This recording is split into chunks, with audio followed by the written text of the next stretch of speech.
Hostile soldier spotted.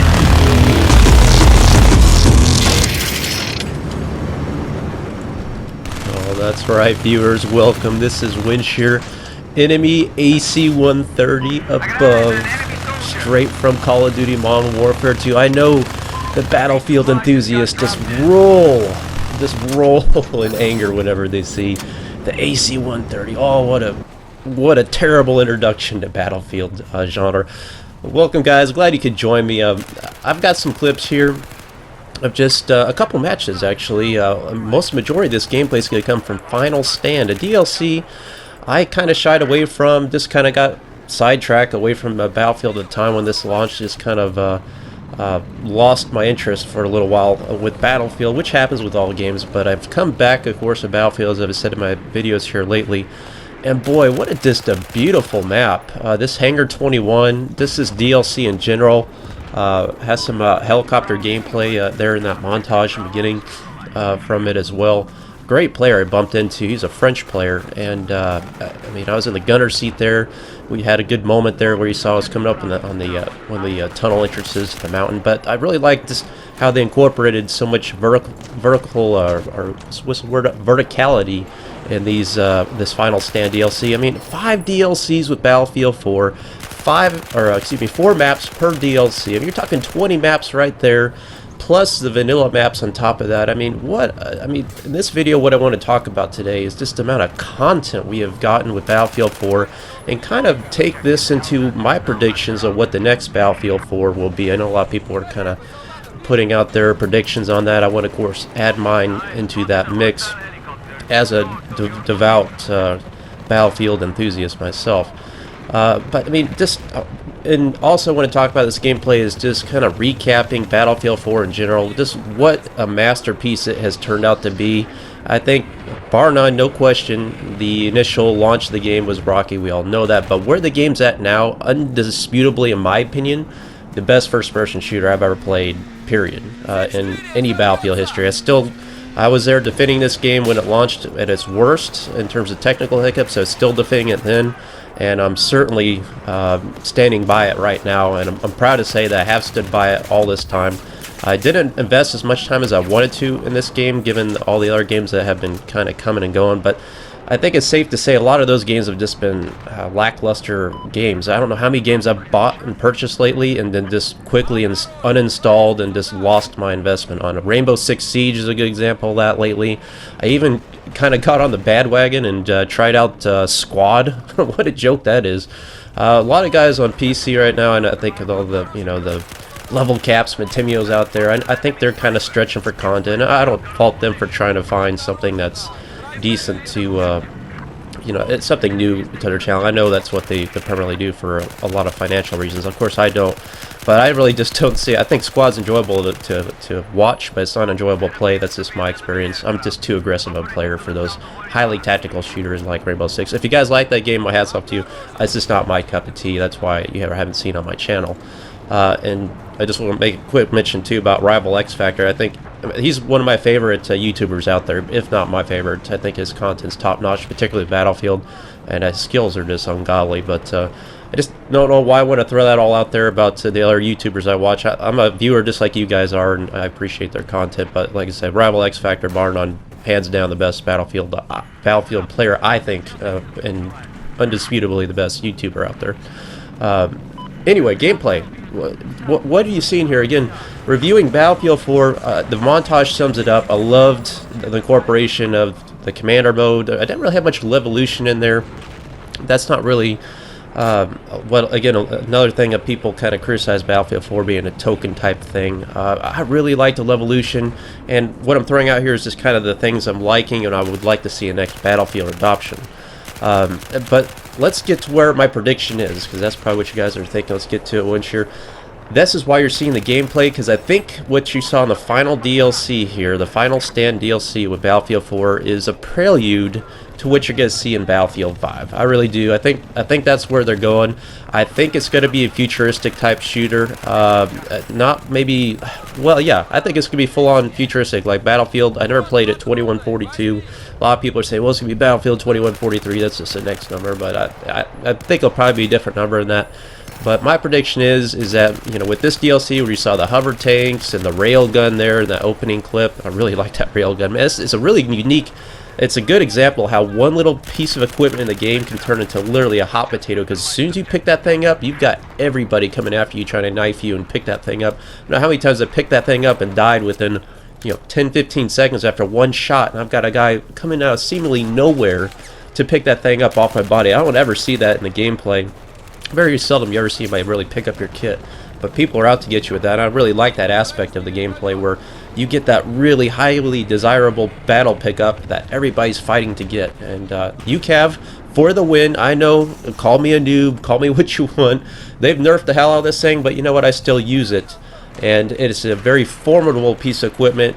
It doesn't one-shot vehicles like it used to, obviously, and that's probably a good thing. But a wounded vehicle, as you saw in the beginning montage clip, a vehicle is taking damage, as you know, it's basically positioning itself outside the bounds of the map. You're not safe, and I like that aspect with the UCAV. It gives the support class kind of a wild card aspect. It takes out so many recon snipers. It takes out those passive players that are, I guess you could call passive aggressive, and that's me getting a little too starry-eyed there, looking up and just marveling at the battlefield scene and kind of losing situational awareness.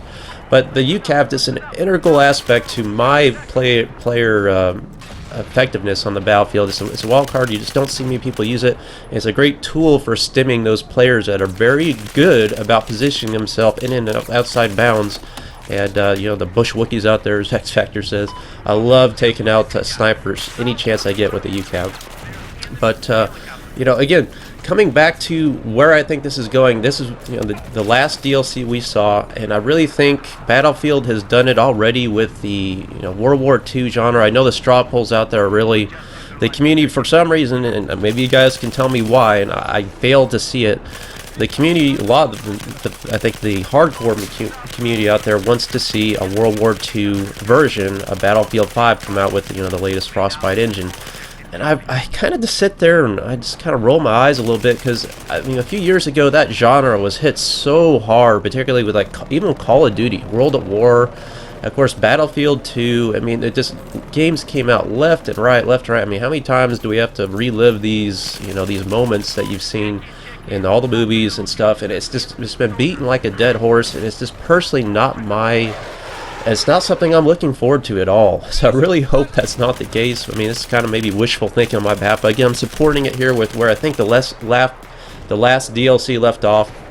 And I really think Battlefield 2142 was it. Although I never experienced it, it looked like it had some really good potential there. But whenever I see gameplay of it, it just looks so tired and old. And, you know, it's not something I would be interested in experiencing now, given where I've been able to experience Battlefield 4 and the visuals and the immersiveness of the game.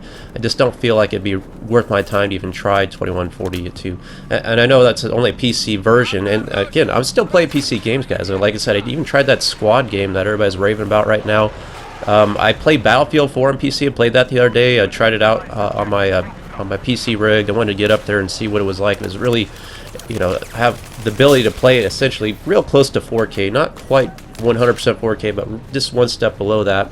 And I really just didn't see, like, you know, you see a lot of guys kind of go on about, oh, you know, the visuals of this game in 4K are just breathtaking, and I'll go out and try it. And I just didn't really see, you know, it relating to me anymore. But yeah, it looked great. My frame rate wasn't, you know, like 100 frames per minute, of course. I was probably barely pushing 50. Yep, teabags are in effect. But you know, I just found myself again going back to PlayStation just for the simple fact of the controller experience. That's just my interface preference. It's what I like to do. You know, look at this situation here. I'm taking cover. I'm using this foliage right here. And you notice how I play this map. I don't go in that big B position, that tunnel. I don't go in the hangar at all up there. I'm taking cover here. I'm trying to be a force to, you know, stem the flags that are easy to take and easy to defend. Again, I know there's snipers. There's always that tree. I know that tree.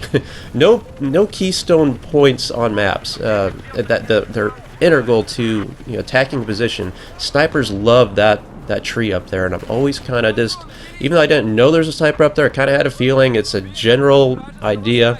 About every 30 seconds, I'll pull out that UCAV and just check that place out if I'm attacking this position. Echo. Again, bipods. Put it up on this cobblestone wall. Engaging this guy with a suppressor across the map, accounting for the bullet drop, and the reduction of bullet velocity. Again, suppressors, absolutely vital to your success on the battlefield, your survivability. I don't like them either. I don't like the drop in bullet velocity. I don't like the increased bullet drop.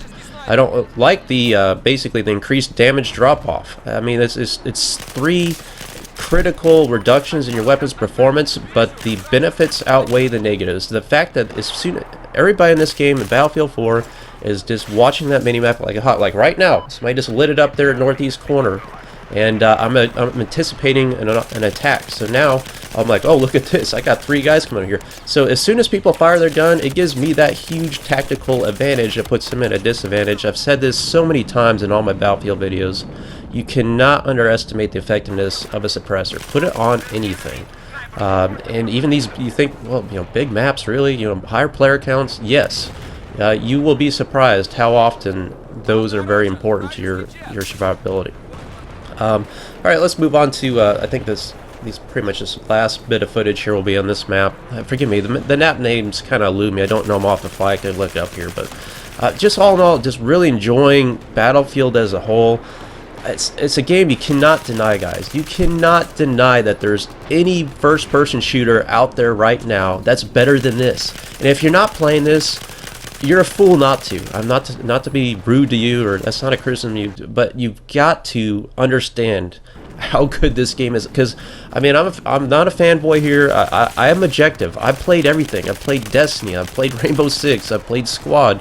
I played Call of Duty, Black Ops 3, that's been deleted. Battlefront, that's been deleted off my list. It was fun while it lasted, guys, but, you know, like I said, I got my money's worth out of it. I'm ready to move on. And this is what brings...